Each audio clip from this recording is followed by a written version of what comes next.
Nneka's life was perfect in every way, at least on the surface.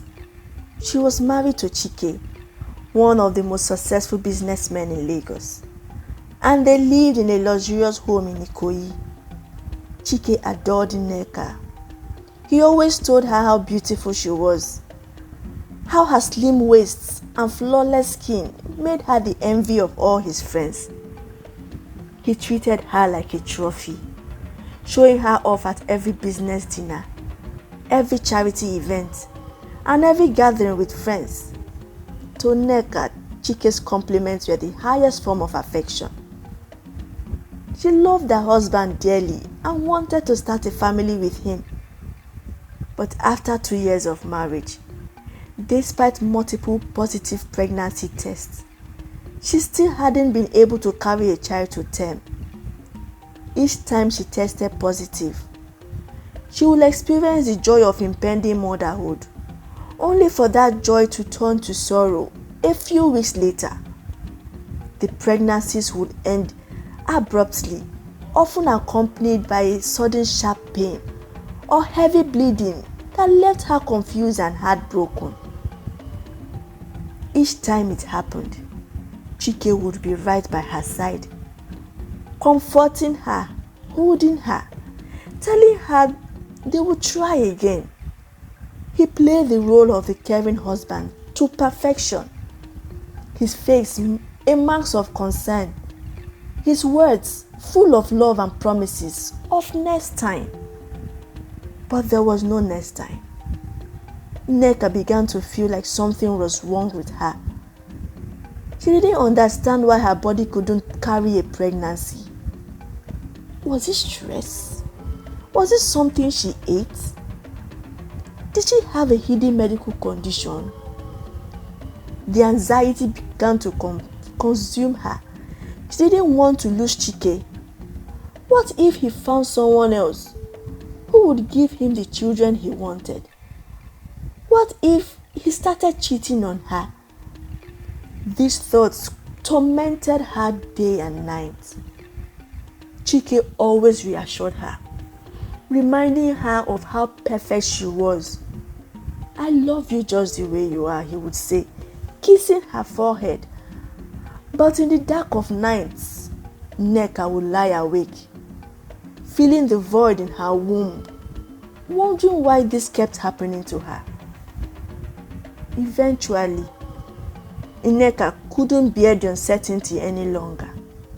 She decided to take matters into her own hands and go to the hospital for a thorough checkup. She was nervous. What if the doctors found something wrong with her? What if she could never have children? But she had to know the truth. Chike, as usual, was supportive. "Go and get checked, my love. I'll be here waiting for you, no matter what the result is," he said, giving her that smile that made her feel safe. At the hospital, Dr. Duro Jaye, a kind and experienced gynecologist, listened carefully as Nneka explained her situation. "I've been pregnant several times, but I always lose the pregnancy before the second trimester. I don't understand why it keeps happening." Dr. Duro Jaye nodded sympathetically. "Let's run some tests, Nneka. We'll do a full hormone profile, an ultrasound and some blood work to see if we can figure out what's going on." Nneka went through the tests and the result came back a few days later. The doctor asked her to come in to discuss the findings. As she sat in the doctor's office, her heart raced. She prayed silently for a good news, something fixable, something that would bring her closer to her dream of becoming a mother. "Nneka, your test came back normal," Dr. Duro Jaye said, glancing at the papers in front of him. "There's nothing wrong with your reproductive system. Your hormone levels are within the normal range, and there's no physical reason why you shouldn't be able to carry a pregnancy to term.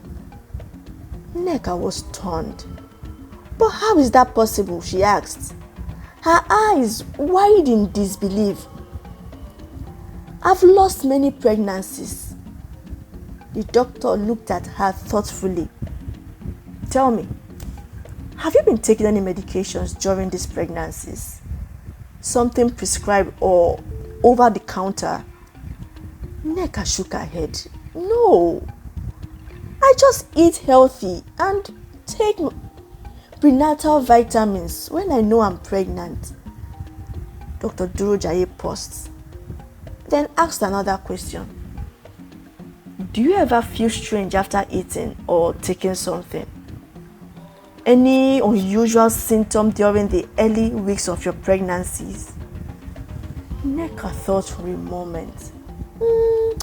Sometimes I feel a little nauseous after meals, but I always assume that was just part of being pregnant. The doctor's expression became more serious. Nneka, I would like to place you under observation for a few weeks. I want to monitor everything. Your diet, any medication, and your health in general.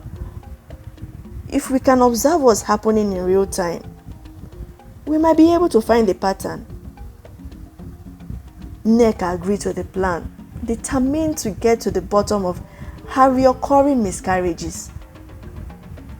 Over the next few weeks, she kept a food journal and visited the hospital regularly for checkup.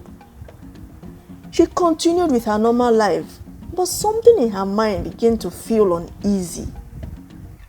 Chike, as usual, always supportive, but there was something strange about his behavior. Whenever she brought up the hospital visits, he would quickly change the topic or remind her how beautiful she was without children. A few weeks later, Nneka missed her period. She bought a pregnancy test strip, her heart pounding as she waited for the result. Positive! She was pregnant again. Overjoyed but cautious, she immediately informed Dr. Durojaye.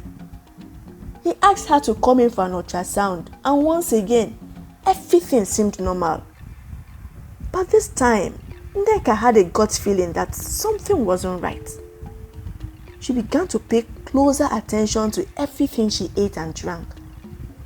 She watched how Chike acted around her, especially during meals. It was subtle at first, his insistence on preparing her food or bringing her drinks. She had always seen it as a loving gesture, but now it made her suspicious. One evening, Chike offered to make her favorite jollof rice with grilled chicken. As she ate, she noticed a slight bitterness in the food that hadn't been there before. She asked him about it, and he shrugged, saying it was probably just the seasoning. But her unease grew. That night, she began to feel the familiar cramping in her lower abdomen, and her heart sank. She knew what was coming. The next day, she bled. Another miscarriage. Devastated, Nneka went back to the hospital, tears streaming down her face. It's happening again, she whispered to Dr. Durojaye. But this time, the doctor was prepared. Nneka, I've been reviewing everything very carefully, and I noticed something odd. Your hormones level dropped drastically after each miscarriage, almost as if you have taken something to induce it. Nneka was shocked. But I haven't taken anything, she insisted. Are you sure? The doctor asked. Could someone else be giving you medication without your knowledge? The question hit her like a lightning bolt. Could it be Chike, her loving, caring husband? The man who always made her feel like a queen? Nneka refused to believe it. But the seed of doubt had been planted. They are the only ones at home. No guests, no family members, just them. Determined to find the truth, Nneka began to watch Chike even more closely. She started pretending to take the food he gave her, but would secretly discard it when he wasn't looking. A few days passed, and she didn't feel any of the symptoms she had experienced during her previous pregnancies. No cramping, no bleeding. One evening, after Chike had made her favorite herbal tea, to help her relax, Nneka decided to take the tea to the hospital for testing. She didn't tell Chike about her plan. She handed the tea to Dr. Durojaye, who promised to run a full analysis. A few days later, the results came in. The tea contained high doses of medications known to induce miscarriages. Nneka's world collapsed. Her heart raced as she processed the horrifying truth. The man she loved, the man who was supposed to be her partner, had been deliberately sabotaging her pregnancies. He didn't want her to have children. But why? She asked. What was his reason? She confronted Chike that night, her voice shaking with rage and betrayal. You have been giving me pills to abort my pregnancies, haven't you? Chike's face hardened, and for the first time, Nneka saw a coldness in his eyes that terrified her. Nneka, I'm sorry, but you don't understand. I love you just the way you are. You are perfect. Your body is a trophy. Why would you want to ruin that by having children? Tears streamed down her face as she realized the depth of his selfishness. I wanted a family, Chike. I wanted children with you. How would you do this to me, to us? I did it for us, he said. For you. For your body. You are my queen, Nneka. I can't stand the thought of you becoming one of those women who let themselves go after having kids. I can't bear seeing my beautiful wife with sagged breasts, tired face, and big tummy that never goes back after childbirth. Please, Nnem, please try and understand. I have heard my friends complain about their wife's body, and I forbid you going through that. I love you so much. Please, my love. His words cut her like a knife. He didn't see her as a partner, as a woman with her own dreams and desires. He saw her as an object, something to be displayed and preserved. She couldn't believe she had been so blind. Nneka packed her bags that night and left Chike. She filed for a divorce and cut all ties with him. It wasn't easy, but she knew she deserved better. She deserved someone who would love her for who she was, who she would become, even with the imperfection that motherhood brings. Months later, Nneka found herself standing in front of a small but welcoming apartment she had just rented in Lekki. It was modest compared to the grand home she had shared with Chike, but it felt like a heaven of peace. The months since she left him had been filled with turmoil, but they had also been a time of healing. Nneka's strength had surprised even herself. She had filed for a divorce and moved on, but the pain of betrayal still lingered in her heart. She had started therapy, talking through the emotional wounds Chike had inflicted. Her therapist had helped her realize that Chike's obsession with her physical appearance was not love, it was control. He had seen her as a possession, and his refusal to let her become a mother had been his way of keeping her perfect in his twisted view. Still, there was an emptiness in Nneka that couldn't be easily filled. The desire for children, for a family of her own, the desire had only grown stronger. She had been robbed of that joy, not by her own body as she once believed, but by the man who claimed to love her. One day, while at a routine checkup at the hospital, she bumped into Dr. Durojaye. He smiled warmly at her as they talked. "Nneka, how have you been holding up?" he asked gently. "I'm doing better, doctor. But I've been thinking a lot about starting a family of my own. I know I'm not in a relationship now, but I don't want to wait any longer." Dr. Durojaye nodded thoughtfully. "You are still young and healthy. If you want to explore other options of having children, I can refer you to a fertility specialist. There are many ways to become a mother." Nneka thought about it deeply. She had always envisioned having a child with a loving partner. But that dream had been shattered. Now she realized that she didn't need to wait for a perfect relationship to start the next chapter of her life. She had enough love to give, and she was ready to embrace motherhood on her own terms.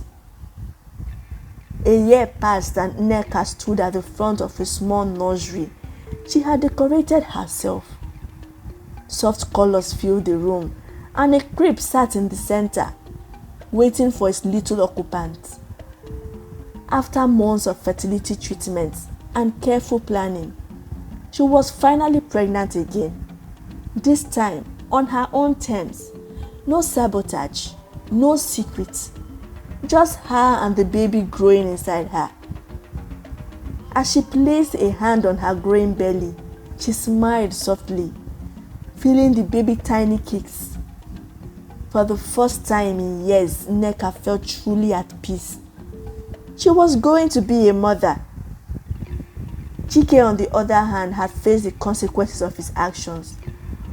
Word had spread about the divorce and the reasons behind it. His friends and business associates began to distance themselves from him, disgusted by what he had done. His reputation was tarnished beyond repair. He had tried to reach out to Nneka several times after she left him, sending messages, pleading with her to come back. He even sent gifts and flowers, hoping she would forgive him. But Nneka had blocked his number and refused any contact with him. She had no desire to ever see him again. Chike had been forced to confront his own loneliness, trapped in the mansion that now felt empty without Nneka.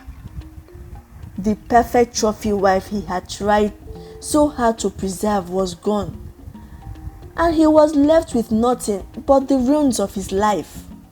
No more parties, no more admiration from friends. His obsession with perfection had cost him everything. 9 months later, Nneka gave birth to a beautiful baby girl, whom she named Olanne, meaning mother's jewel. As she held her newborn in her arms for the first time, tears of joy streamed down her face. All the pain, all the heartbreak, all the betrayal, it had led her to this moment. She had fought through the darkness and emerged stronger with a new life to care for and love. Olanne was her miracle, her symbol of resilience. And as Nneka looked into her daughter's eyes, she knew that no matter what, she would always protect her from the kind of pain she had endured. She was no longer the trophy wife. She was a mother, a warrior, and a woman who had reclaimed her life. In the quiet of the nursery, with the soft hums of night around her, Nneka whispered to her daughter, "We don't need anyone to make us complete, my love. We have each other, and that's more than enough." And for the first time in a long while, Nneka truly believed it. This story teaches that love isn't just about admiration or appearances. It's about respect, trust, and truly supporting each other's dreams. Nneka's journey shows that when a relationship is built on control or selfish motives, it's not real love, it's possession. The story is a reminder to trust your instincts, recognize red flags, and have the courage to walk away from anyone who doesn't have your best interest at heart. More importantly, it's about valuing yourself enough to seek happiness on your own terms, even if it means starting over.